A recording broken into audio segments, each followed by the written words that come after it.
This is How to Teach Social Studies. Stop hiding the ball. So what's the problem with hiding the ball, and what is hiding the ball? In traditional lessons, social studies teachers throw a bunch of facts at the students, then test the students on some, but not all of those facts, closed book.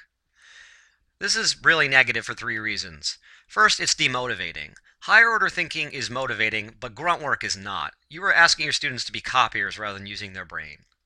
Second, it's uneducational. Remember that Google exists in the real world. Even professional historians routinely look up facts as they produce work. Real world work centers very little on memorization. And lastly, this is bad because it encourages students not to pay attention by trying to guess which facts won't be tested. They'll frequently ask you, is this going to be on the test? Is this going to be on the test? Which is really annoying. And they'll figure out, or your smarter students will figure out that they can not pay attention. And if you do study guides, they can just wait for the study guide, write down the answers, then memorize them and regurgitate them. They don't actually have to pay attention to you if you're doing this traditional lesson structure. So let's stop hiding the ball. Your objectives can and usually should be the same thing as your test questions. Your test questions can and usually should be right on the wall and online alongside the notes if possible from the beginning of the lesson through the time the students are evaluated. There's no hiding anything here.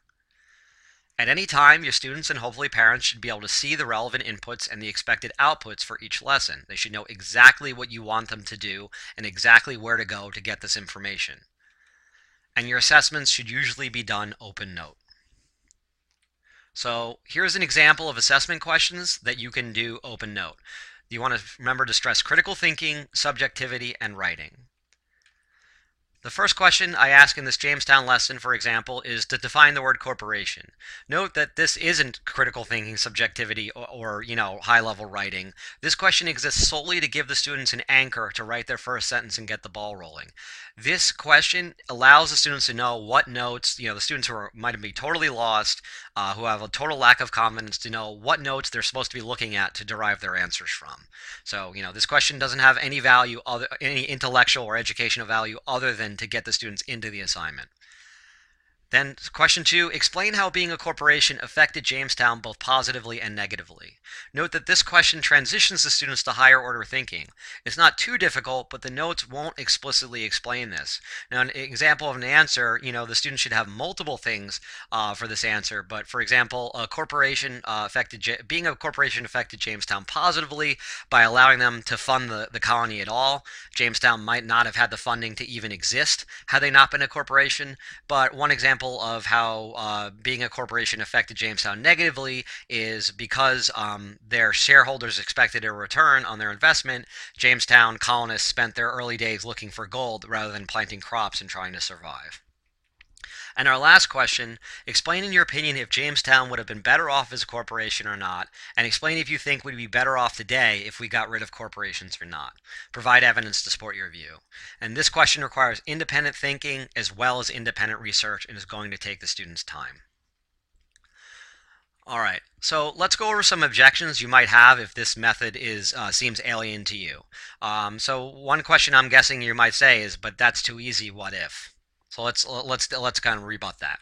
All right, so first question you might ask is, what if all the students get an A? Isn't that too easy?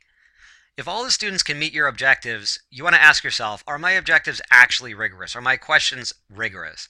If your objectives aren't rigorous, for example, they stress memorization, fill in the blanks, or things that can be done quickly by a Google search, the problem is your objectives, not that you should hide the ball more.